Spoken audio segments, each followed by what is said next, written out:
नमस्कार प्यारे विद्यार्थियों, स्वागत है आपका आपके अपने चैनल स्कूल गुरुजी में। देखिए आज संस्कृत विषय का जो पेपर बताने वाला हूं, जो कि आपके एग्जाम के लिए बिल्कुल 100% इम्पोर्टेंट साबित होगा। एग्जाम में जो क्वेश्चन है सारे के सारे इन्हीं में से पूछे जाने की पूरी संभावना रही, ये हमारा अनुभव है। क्योंकि हर साल हर बार जो क्वेश्चन पेपर सॉल्यूशन करवाए जाते हैं ना इसी चैनल पर, तो उन्हीं में से पूछे जाते हैं। देखिए विद्यार्थियों, बाकी जो सारे के सारे सब्जेक्ट के पेपर हैं ना, वो ऑलरेडी मैंने इसी चैनल पर अपलोड कर रखे हैं। ठीक है, ये लास्ट वाला जो पेपर है आज मैं बताने वाला हूँ।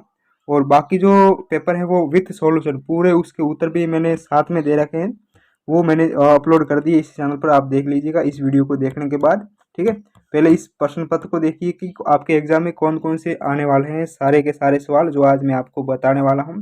इसमें विद्यार्थियों जो मैं सिर्फ प्रश्न बताऊंगा, आंसर नहीं बता पाऊंगा, क्योंकि देखिए संस्कृत विषय है और इसका मैं एक्सपर्ट नहीं हूँ, इस विषय का मैं अध्यापक नहीं हूँ।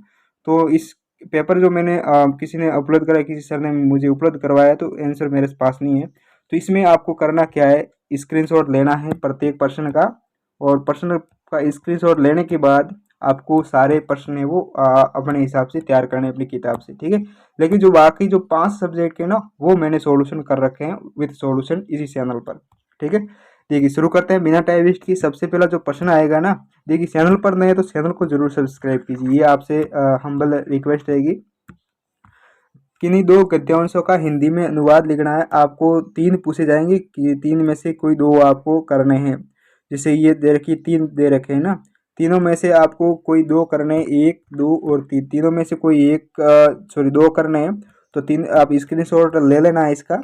ठीक है, फिर बाद में इन तीनों का आप सॉल्यूशन कर दीजिए और आप तैयार करना है इसको। ठीक है, उसके बाद जो दूसरा प्रश्न देखिए, दूसरे में क्या पूछा गया है, नीचे दी गए प्रश्नों के उत्तर संस्कृत में लिखना और कोई 5 प्रश्नों के लिखने हैं, ज़्यादा नहीं लिखने, केवल 5 प्रश्नों के उत्तर लिखने हैं, ज़्यादा नहीं लिखने हैं। ठीक है, प्रश्न कौन कौन से हैं, पहला है अस्माकम राज्य कीदृश मस्ती। दूसरा है जना भोजन भोजली गीत कस्मिन मासे गायंती। ग में आत्मानुशासित मानव कीदृश भवति। ग में देखिए सर केन विभाति। ड में अस्माक देशस्य द्वितीय राष्ट्रपति का आसित। सिर पुरुषित पूरा नाम किम आसित। और ये सारे के सारे हैं वो दूसरे प्रश्न में दे रखे हैं ना। तो इनमें से आपको 5 प्रश्नों के उत्तर है वो एग्जाम में लिखने हैं, लेकिन आपको क्या करना है, इसका स्क्रीनशॉट लेना है और इसे कैसे तैयार करके जाइए। बिल्कुल हूबहू आपको एग्जाम में ये मिलेंगे। अगर आप बेहतरीन परिणाम प्राप्त करना चाहते हो, बाकी विद्यार्थियों से काफ़ी ज़्यादा बेहतर स्कोर प्राप्त करना चाहते हो, तो ये हमारा रिक्वेस्ट है कि आपसे कि आप इससे तैयार कीजिएगा। ठीक है, कम तैयारी से कम समय में आपका स्कोर है वो काफ़ी ज़्यादा बेहतर रहेगा। तीसरा प्रश्न क्या पूछा गया इसमें देखिएगा, इसमें भी आपको पद्यांश पूछा गया। ठीक है, निम्नलिखित में से किन्हीं 2 पद्यांशों का हिंदी में अनुवाद क्या अर्थ लिखना है।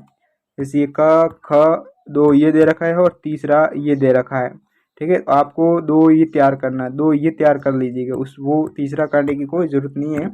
आप ये 2 तैयार कर लीजिएगा, ये 2 पूछे जाएंगे। ठीक है, अगर आपको विश्वास नहीं होता तो एग्ज़ाम देने के बाद वापस इस वीडियो को देख लीजिएगा। ठीक है, आपको पता चल जाएगा कि प्रश्न है वो कहाँ से पूछे गए हैं। ठीक है, उसके बाद जो चौथा क्वेश्चन है, और इसमें क्या पूछा गया है कि अपनी पाठ्य पुस्तक में से कोई 2 श्लोक लिखे जो इस प्रश्न पत्र में न हो। अपने पाठ्य पुस्तक में से कोई 2 श्लोक लिखने हैं जो इस प्रश्न पत्र में नहीं हो। तो ये देखिए श्लोक ऑलरेडी 2 दे रखे हैं। ओके, तो इस बात का ध्यान रखना, ये नहीं लिखने हैं जो इस प्रश्न पत्र में ना होने चाहिए। जो और तो इसमें इससे आप कैसे करोगे, तो इसमें आपको कम से कम 4 श्लोक याद करने हैं। एग्जाम के लिए आपको 4 श्लोक याद करने हैं। तो अगर मान लो कोई आपके एग्जाम में 2 पूछे जा सकते हैं, 2 पूछे गए ऑलरेडी मतलब पेपर में, तो 2 एक्स्ट्रा आपको याद रहेंगे, तो वो लिखने हैं। ठीक है, तो आप कम से कम 2 यानी 4 आपको याद करने हैं, श्लोक 4 याद कर लेने हैं, अभी से कह रहा हूँ। 5वां है कि संस्कृत में अनुवाद करना है, कोई 5 आपको वाक्यों का संस्कृत में अनुवाद करना है। जैसे कि धार्मिक गीतों के विविध रूप है, अनुशासन सफलता की कुंजी है, आचार्य ब्रह्मा का रूप है, वे महान दार्शनिक थे। ड़ में देखिए सिरपुर महानदी के किनारे स्थित हैं, और च में तेरे पुत्र सदा सुखी रहे। तो इन जो वाक्यों का है संस्कृत में अनुवाद करना है। देखिए अफसोस रहेगा विद्यार्थियों मेरे लिए, क्योंकि मैं आपके लिए सॉल्यूशन नहीं कर पा रहा हूँ, सिर्फ प्रश्न बता रहा हूँ। क्योंकि देखो इसका जो है ना आंसर कि वो मेरे पास है नहीं ऑलरेडी, ठीक है, क्योंकि मैं अगर इसका अध्यापक होता तो मैं ऐसे ही बता देता बिना देखे, ठीक है। तो इसलिए मैं आपको प्रश्न पत्र बता रहा हूँ जो कि 100% इम्पोर्टेंट होगा आपके एग्जाम के लिए। तो ये आप ये सिर्फ पेपर तैयार कर लीजिएगा अपनी तरफ से। जो बाकी जो 5 सब्जेक्ट के जो पेपर है ना, ठीक है, हिंदी, अंग्रेजी, विज्ञान और गणित, सामाजिक विज्ञान, इनके फुल सॉल्यूशन, उसके उत्तर बढ़िया तरीके से मैंने ऑलरेडी इसी चैनल पर अपलोड कर रखे हैं, प्लेलिस्ट बना रखी है, देख लीजिएगा, ठीक है, और इस वीडियो को देखने के बाद। ओके, चैनल पर नए हो तो चैनल को जरूर सब्सक्राइब कीजिए, आपसे हम्बल रिक्वेस्ट रहेगी। सट्टा देखी के प्रश्न नीचे लिखे शब्दों से रिक्त स्थानों की आपको पूर्ति करनी। स्क्रीनशॉट लेते रहिएगा, भूलना नहीं, स्क्रीनशॉट लेना है आपको, तभी तो आप बाद में तैयार करोगे, वापस वीडियो को आपको देखना ना पड़े, इस वजह से कह रहा हूँ, ठीक है। तो खाली जगह भरनी है, 70% में देखा है, और कोई 5 खाली जगह भरनी है, ठीक है। जल बिंदु निपाते, और ठीक है, ये जो क ख ग ड़ छ, ठीक है। तो ये इनमें से जो 6 खाली जगह है, 6 खाली जगह में से आपको 5 खाली जगह भरनी है एग्जाम में। तो एक बार आप स्क्रीनशॉट ले लीजिएगा, मैं थोड़ी देर रुकता हूँ। उम्मीद है कि आपने स्क्रीनशॉट इसका लिया होगा, ठीक है। उसके बाद 7वां प्रश्न देखिए, इसमें सॉरी, इसमें जो 7वां प्रश्न दे रखी है, 7वां क्या दे रखा है कि निम्नांकित शब्दों की कारक रचना सभी रूपों एवं वचनों में करो। तो ये जो दे रखा है ना 7वां, निम्नांकित शब्दों की कारक रचना सभी रूपों एवं वचनों में करो, जैसे कृषि अथवा संस्कृति, और गुरु, राजन, राजा।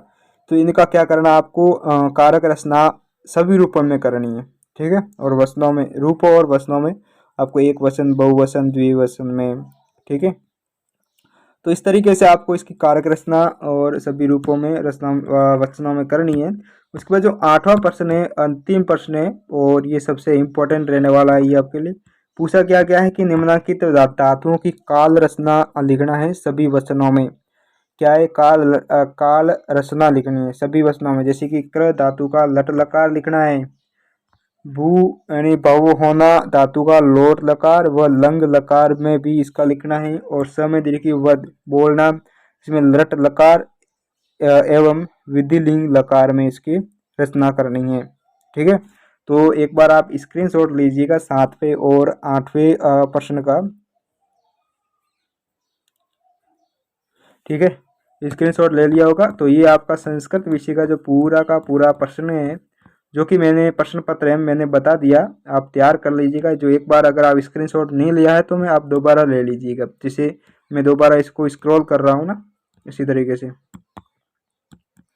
ठीक है। स्क्रीनशॉट अगर नहीं लिया तो आप ले लीजिए वापस, फिर आपको किताब या अपनी पासबुक से इसे सारे प्रश्नों को तैयार करके जाइएगा, और आपका स्कोर है वो बहुत ज़्यादा अच्छा रहेगा बाकी स्टूडेंट की बजाय, ठीक है। सट्टा हो गया 7वां और 8वां, ठीक है। ओके, तो ये सारे सब्जेक्ट के पेपर मैंने ऑलरेडी सभी अपलोड कर दिए हैं। ये जो अंतिम प्रश्न पत्र था सभी देख लीजिएगा इस वीडियो को देखने के बाद। उम्मीद करता हूँ कि आपने वीडियो को लास्ट तक देखा होगा। चैनल पर नए तो चैनल को जरूर सब्सक्राइब कीजिए। मिलते हैं अगले वीडियो में, और तब तक आप बने रहिए हमारे चैनल पर। जय हिंद।